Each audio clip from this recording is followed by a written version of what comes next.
Assalamualaikum warahmatullahi wabarakatuh. Nama saya Muhammad Yusuf Al-Farisi, NIM 213 10 11 10 1005. Saya di sini akan menjelaskan mengenai perkembangan anak. Jadi perkembangan anak adalah pola perubahan biologis, kognitif dan juga sosio-emosional yang dimulai saat pembuahan dan berlanjut sampai rentan kehidupan. Jadi ketika perubahan anak itu dipengaruhi oleh 3 perubahan. Yang pertama perubahan biologis, kognitif dan juga sosio-emosional. Perubahan biologis melibatkan bagaimana cara fisik anak tersebut yang dihasilkan ketika mendapat sentuhan dari orang lain. Kemudian kognitif merupakan perubahan cara kemampuan berpikir ketika mendapat sentuhan dari orang lain. Sosio-emosional bagaimana anak tersebut responnya daripada sentuhan orang tersebut, apakah emosinya baik ataukah buruk. Kemudian proses dan periode. Pola perkembangan anak adalah suatu perubahan kompleks karena merupakan produk dari beberapa persepsi dan kelanjutan. Perkembangan dapat juga melibatkan pertumbuhan yang disebut dengan istilah periode. Jadi perkembangan anak yaitu suatu perubahan yang mana setiap jenjangnya, setiap masanya itu memiliki perkembangan yang mana pada perkembangan tersebut melibatkan pertumbuhan. Dan istilah ini disebut juga dengan istilah periode atau biasanya juga bisa disebut dengan masa, seperti masa pendidikan, masa remaja, masa anak-anak atau masa dewasa. Periode dan proses pembangunan. Perkembangan bergerak memulai masa bayi, usia dini, masa kanak-kanak tengah, akhir, masa remaja, dan masa dewasa. Masa remaja ini merupakan hasil dari biologis, kognitif, dan juga sosio-emosional. Jadi seseorang pasti bergerak melalui masa bayi, usia dini, masa kanak-kanak tengah, dan juga masa kanak-kanak akhir. Masa kanak-kanak tengah dan akhir dimulai dari usia 6 sampai 11 tahun, yang mana pada usia ini bisa dikatakan usia masih sekolah dasar atau SD, yang mana dalam usia tersebut seorang anak itu bisa terampil baik menulis, membaca, matematika dasar atau matematika rumus ringan, dan lain-lain. Pada masa ini lebih banyak berinteraksi di luar keluarga karena pada masa ini anak merupakan masa yang labil, meskipun puncak labil anak terdapat pada masa remaja.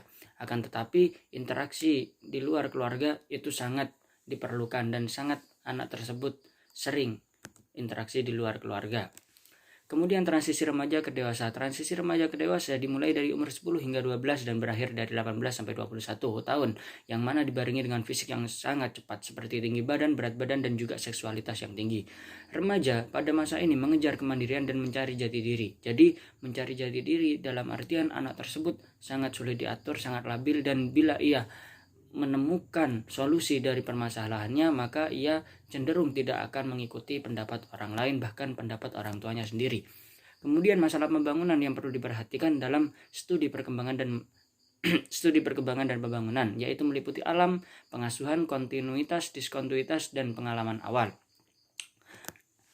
Alam mengacu pada warisan biologis, yaitu suatu organisme, alam, dan pengasuhan. Jadi suatu alam sekitar yang kita tinggali atau yang anak itu tinggali itu sangat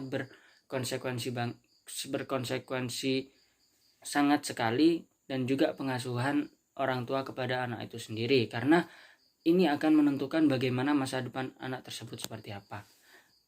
Kemudian kontinuitas dan juga diskontinuitas berfokus pada perkembangan yang menyebabkan perubahan. Contohnya kontinuitas yaitu suatu perubahan yang bertahap seperti pertumbuhan bibit menjadi pohon. Dari bibit semakin lama semakin besar, semakin tinggi, dan menjadi pohon. Kemudian diskontinuitas digambarkan bahwa setiap orang melewati perubahan secara kualitatif atau bertahap, seperti itu. Kemudian sejauh mana pengalaman bayi masa bayi atau selanjutnya menjadi penentu masa anak selanjutnya seperti apa perkembangannya. Jadi jika ketika bayi didikan anak tersebut baik, maka seterusnya akan menjadi baik. Akan tetapi jika pengalaman yang didapatkan pada masa bayi begitu buruk, maka kedepannya akan semakin buruk, seperti itu. Kemudian pengembangan pendidikan.